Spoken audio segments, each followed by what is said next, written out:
जी हाँ दोस्तों, स्वागत है आपके अपने YouTube channel target with RP में।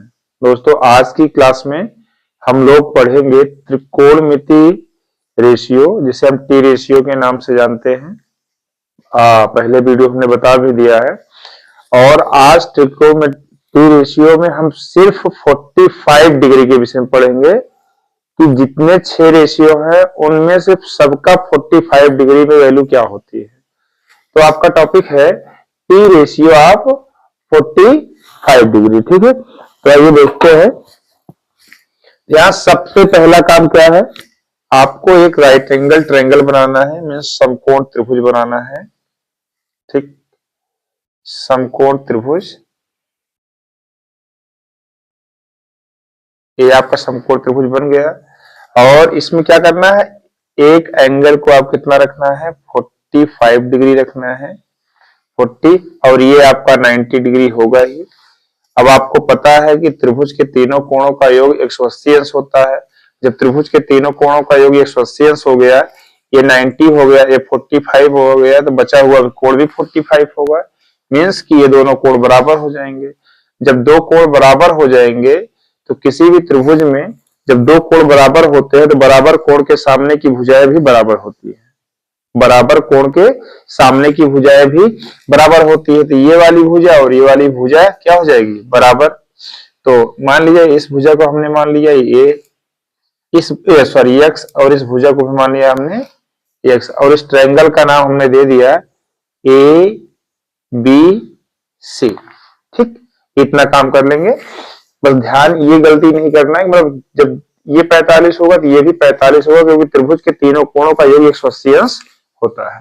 ठीक, अब ये हो गया। तो अब हमें दो भुजा तो मालूम हो गई कि बराबर कोण के सामने की भुजाएं बराबर होती हैं। अब बचा एक भुजा और, जिसे हम क्या है, विकर्ण के नाम से जानते हैं।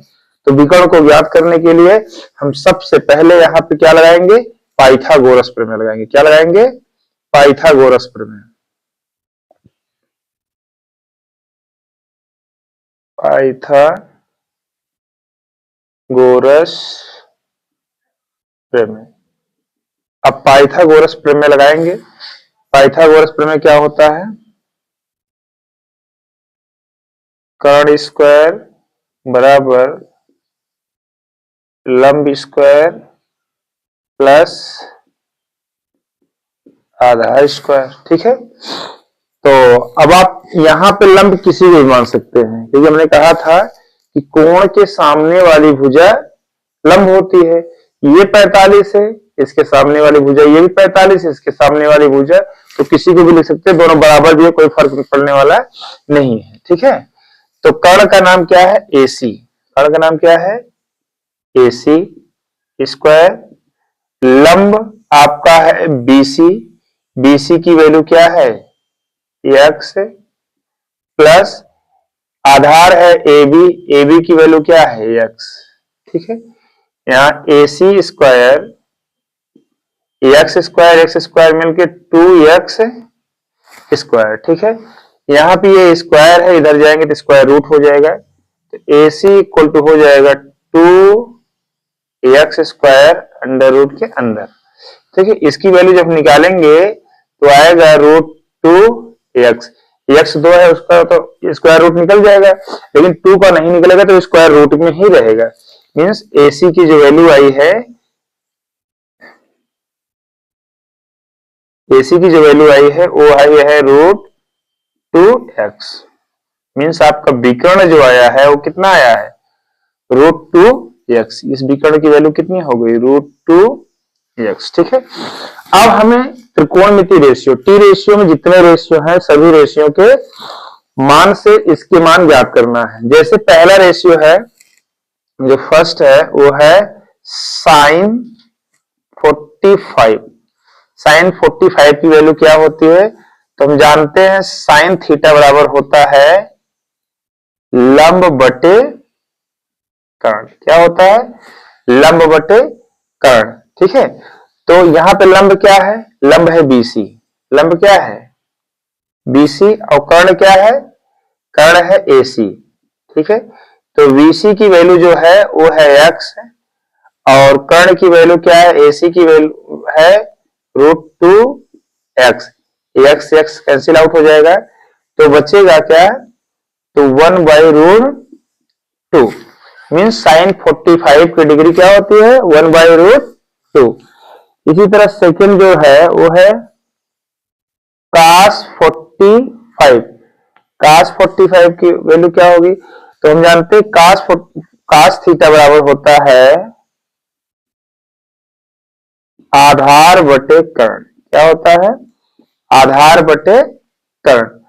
तो यहाँ पे आधार जो है वो क्या है, AB है, आधार क्या है, AB है, कर्ण वही यहाँ भी AC है तो यहाँ भी AC होगा, तो AB की जो वैल्यू है वो भी क्या है, x है, AB की वैल्यू क्या है, x है, और कर्ण कर्ण की वैल्यू क्या है, कर्ण की वैल्यू √2x, तो यहां से x कैंसिल आउट हो जाएगा तो 1/√2, क्या है 1/√2। तो देख रहे हैं साइन, अब ये भी कह सकते हैं कि साइन 45 अंश cos 45 अंश, 45 अंश में साइन और cos की वैल्यू क्या होती है, बराबर होती है, 45 अंश पे cos और साइन की वैल्यू क्या होती है, बराबर होती है। अब आइए tan का देखते हैं, नंबर 3 tan, तो tan 45, तो tan थीटा बराबर क्या होता है, tan थीटा बराबर होता है लंब बटे आधार, क्या होता है, लंब बटे आधार। तो लंब क्या है, लंब आपका है BC, आधार क्या है AB, तो BC की वैल्यू क्या है x और AB की वैल्यू क्या है x, x x कैंसिल होगा तो क्या आएगा 1, तो tan 45 अंश का मान क्या है 1 आएगा, ठीक है, tan 45 अंश का मान 1। अब साइन का जो है अपोजिट या रेसिप्रोकल क्या होता है, कोसेक होता है, क्या होता है कोसेक, तो कोसेक 45 डिग्री, तो रेसिप्रोकल उल्टा, जस्ट इसी के उल्टा हो जाएगा, कर्ण बटे लंब, क्या होता है कर्ण बटे लंब, ठीक है। तो कर्ण आपको क्या है √2x और लंब क्या है x, कैंसिल आउट होगा तो क्या आएगा √2। देखिए मतलब इसका 1/2 का जब रेसिप्रोकल करेंगे, रेसिप्रोकल होता है तो इसको पलटेंगे, 1/√2 को लिखेंगे √2/1, तो √2 ही आएगा, तो इसका हो गया cos 45 अंश, क्या है cos 45 अंश का रेसिप्रोकल जो होगा क्या होगा sec 45 डिग्री, ठीक है, sec 45 डिग्री होगा, तो इसका क्या है आधार बटे कर्ण, तो इसका क्या हो जाएगा कर्ण बटे आधार, उल्टा कर्ण बटे आधार, कर्ण बटे क्या हो जाएगा आधार हो जाएगा। तो कर्ण क्या है √2x, √2x और आधार क्या है x, कैंसिल आउट होगा तो यहां भी इसके मान बराबर, भाई जब यहां पे मान बराबर है तो वहां पे भी मान बराबर ही होंगे। तो कहने का मतलब है कि 45 अंश पर साइन और cos, सेक और कोसेक के मान क्या होते हैं बराबर होते हैं, ठीक है। अब tan 45 का जो रेसिप्रोकल है वो है cot 45 डिग्री, क्या है cot 45, इसका है लंब बटे आधार, क्या है लंब बटे आधार, तो वहां पे क्या हो जाएगा आधार बटे लंब, यहां क्या हो जाएगा आधार बटे लंब, ठीक है। तो आधार क्या है x है, लंब में क्या है x है, x कैंसिल आउट होगा क्या होगा 1 होगा, ठीक है। तो इसको भी कह सकते हैं 45 अंश पर tan और काट के मान क्या होते हैं बराबर होते हैं, अभी कितना होता है 1, 45 अंश पर tan और काट के मान बराबर होते हैं, पहली कंडीशन। दूसरी कंडीशन कि 45 मान कितना होता है 1 होता है, तो ये हुआ टी रेशियो ऑफ 45 डिग्री। तो कुल कितने हुए? 6 रेशियो हो गए।